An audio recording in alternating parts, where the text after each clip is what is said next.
Boss put some real action behind the rhetoric when they talk about making your workplace more inclusive? Find out how to hold their feet to the fire and demand diversity on the Diversity Dude podcast. Hello there, and welcome back to the Diversity Dude podcast. I'm your host, Lambert Fisher, marriage and family therapist, award winning author, and national speaker on the topic of multicultural awareness and diversity. For those of you who are interested in even more positive and encouraging tips and strategies beyond what I share in podcasts like this, then feel free to check out my award winning book, Diversity in Clinical Practice, nationally recognized for the unique way in which it addresses the often difficult topic of multicultural awareness and diversity, designed for more than just therapists. If you're a helping professional in any way, diversity in clinical practice can help you meet the greatest variety of cultural needs possible for those whom you serve, and it's available in paper and audiobook versions for your convenience. And if you haven't heard it yet, I invite you to visit TED.com and check out my talk called What to Do When You Offend Someone, where I offer a positive and practical perspective on how to navigate unintentional offenses in daily life. To date, it's been viewed over 500,000 times. Check it out for yourself, and if you're encouraged by it as well, share it with a friend. And whether it be through my one on one relationship building efforts as a therapist or my informing and empowering efforts as an author speaker, know that my personal mission is to do my part to improve the world one strengthened relationship at a time. So, today I want to share with you an encouraging perspective on alternatives to cultural cancellation. In previous podcasts, I've responded to questions by professionals worried that despite their best efforts, they might be the next victims of cultural cancellation by sharing with them some tips and strategies for how to reduce their fears by reducing the likelihood that they would motivate others to direct their cultural cancellation efforts toward them. If you're interested in that, feel free to look back at past podcasts. For balance purposes, ensuring that I'm addressing as many needs as possible, however, from multiple sides of every controversy, I'd like to take a few moments to speak to the person who may find themselves inclined to be the next one leading the charge to culturally cancel someone in their personal professional lives. Whether or not you doubt this will be you, or whether you constantly live on the edge of your cultural cancellation seat, just waiting for someone to offend you so that you can return the favor by getting them canceled, I offer the following considerations. Consideration number one: before you cancel someone, look for potential misunderstandings that need to be clarified. Why do I start here? Well, I can assure you that it's not to convey that every effort to cancel someone is a mistake. No, sometimes people are responding to legitimate threats that need to be addressed. And yet, there are many times when things seem to be blatant and disrespectful cultural offenses that are really misunderstandings that are desperate in need of clarification.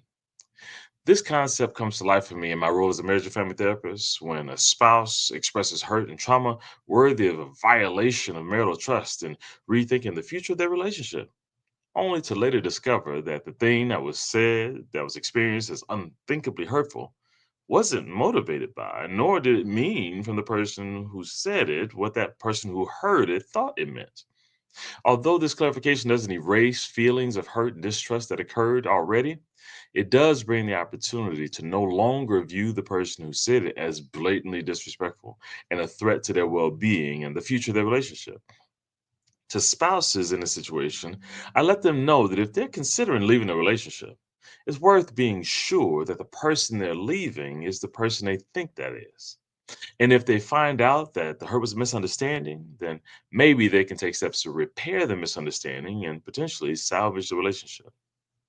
Similarly, when it comes to professional relationships and considerations of cultural cancellation, my recommendation is very similar.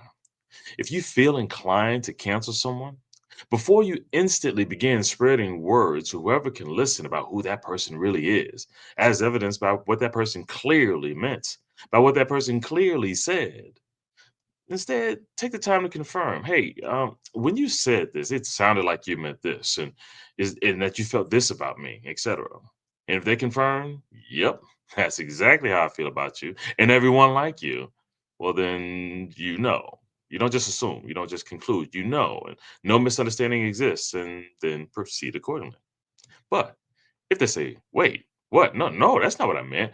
I only meant this. And I even never even knew that what you said was a possible interpretation of what I said. Then while the impact may still be there, how you respond can be different and it doesn't have to be instant cancellation. Instead, you can think about consideration number two. Before you cancel someone, confirm the threat level that they are. As I mentioned, while sometimes a threat is exactly what it looks like and sounds like, and Sometimes it is misunderstanding instead. Misunderstandings are asking to be informed rather than canceled. Consider the example I gave of someone saying something that sounds offensive. If they're ignorant or simply not aware of the impact they had on you, but when informed about this, they apologize and commit to not saying or doing what you considered hurtful moving forward, then still, while inconvenient, they can potentially be considered a lower threat. Not of past harm that's already there, but of future similar harm. However, if you express the impact someone had on you and they focus more on defending and justifying not only why they did what they did, which could go either way as far as their motivations are concerned, but also why they plan to continue to do that hurtful thing moving forward, then they can be considered a higher threat. Not necessarily to your literal life, but definitely to your safety and well being. This is essentially equivalent to saying, yeah, I know I hurt you. And whether it was on purpose or not, or an accident, I plan to do it again. And if my actions hurt you, then that's more your problem than mine. At this point, it will be less about social movements of cultural cancellation and more about taking steps to protect yourself from intentional or passively inconsiderate active actions to harm you and your well being. The key here is to not see every experience we see as offensive as the same level of threat. And if warranted, there are options to respond prior to cancellation, which leads nicely into consideration number three. Before you cancel someone, explore alternative incentives for change. So you may be saying, okay, I get it. It might not be on purpose. Whether it is or isn't, something needs to change. I very much agree. Change is often necessary for the well being of everyone involved, not just for some. And as you likely already know, sometimes people don't want to change. So what do you do then? Well, keeping in mind the first two considerations of clarifying misunderstandings and confirming the threat level, I recommend you confirm to yourself or to others that your goal is relationship reconciliation, if possible, rather than just instantaneous feelings driven retaliation. You can do this by starting and not just assuming the best, but leaving room for the possibility, at least, as shown earlier, and asking whether what was interpreted, was intended. If not, confirm their ignorance and lack of understanding. If so, then invite them to change their words or behaviors in order to reduce the negative impact, whether intentional or unintentional, on you and those around you whom you are advocating for.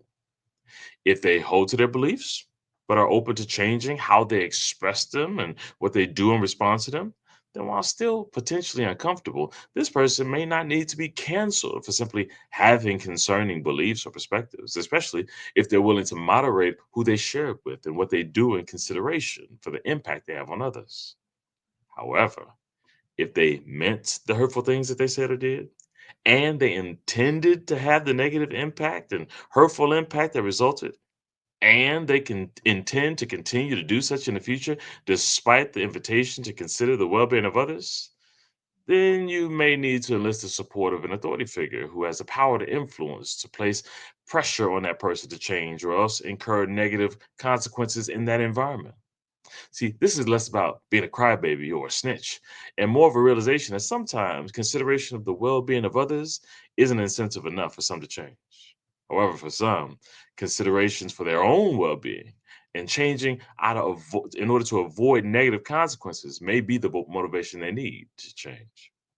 And still, at the end of the day, there are some who, for no external reasons possible, have no known external motivations that seem to be big enough to convince them to do their culturally offensive ways, no matter what they're told, no matter what impact they have on others. It is then when many are understandably led to pursue cultural cancellation efforts. Again, not to wield social power or to just appease their feelings, but to remove people from positions of influence who have been shown that they cannot be trusted to consider the well being of those whom they have the ability to influence. With all this in mind, my hope for you is that you would see that cultural cancellation is not something that we should be considering a first go to response to address anything that's perceived to be culturally offensive.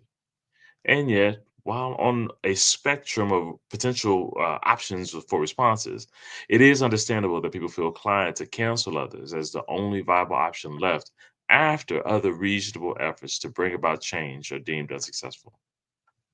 And while you wait, hopefully not eagerly, for the next cultural offense to come your way, you have the opportunity to reduce the likelihood of even the need to explore this spectrum of possible alternatives to cultural cancellation by regularly taking steps to increase your cultural self awareness and asking yourself what you consider offensive and why.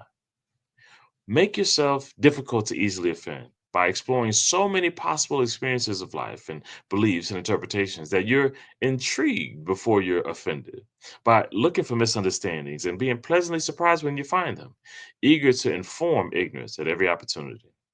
That way, when clear and intentional threats of future harm come your way, you can respond with a good conscience, trying to help multiple sides redeem the situation and consider cultural cancellation as a reluctant last resort only if necessary, not to punish, but to prevent future harm and hurt. And with that, I'll say thanks again for listening to today's Diversity Dude podcast. If you have any diversity related questions that you'd like me to address on an upcoming podcast, or if your organization is in need of a shame free and empowering guest speaker or training on this often sensitive topic, then feel free to reach out to me directly at www.diversitymadesimple.com. And if you know anyone else who can benefit from a positive and encouraging perspective on this often difficult topic, feel free to send them a link to this podcast so they can be encouraged as well. Or share with them my award-winning book, Diversity in Clinical Practice, available at Amazon.com. And don't forget to visit TED.com and check out my talk on what to do when you offend someone. I hope it inspires you and that you can share it with someone else so that they can be inspired as well. And as usual, I look forward to addressing as many topics as possible in future podcasts to help you improve as many relationships as possible at work, at home, and in your community.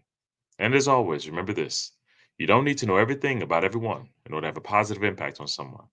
Thank you all for tuning in, and have a great day. Tune in each week and find out how to demand and implement diversity at your job. To hear more, check out previous Diversity Dude shows on ShalettaMakesMeLaugh.com. You know Shaletta makes you laugh, but did you know Shaletta Brundage can also make you think and boost your business? Media personality, activist, and comedian Shaletta Brundage founded Shaletta Makes Me Laugh to celebrate and share the best of Black culture. It's a podcasting platform. You can download 10 weekly podcasts hosted by African-American subject experts at ShalettaMakesMeLaugh.com or wherever you find your favorite podcasts. ShalettaMakesMeLaugh.com is also a production house, creating broadcast-quality commercial content. And Shaletta and her team of storytellers create powerful promotional campaigns to get businesses the brand awareness they're looking for. Some of Minnesota's top businesses trust Shaletta, and you can too. Get out the word about your events and products and get in front of communities of color with ShalettaMakesMeLaugh.com. What's up, everyone? It's Shaletta. I'm here getting a phone for one of my newly minted teenagers with Xfinity Mobile. They've got great options, affordable plans, and solid coverage that works for our whole family. With Xfinity Mobile, my daughter can stay connected with me wherever she goes. And did you know when you sign up, you can get an extra phone line free for a full year? Switch to Xfinity Mobile today for more savings, more smiles, and more ways to stay connected.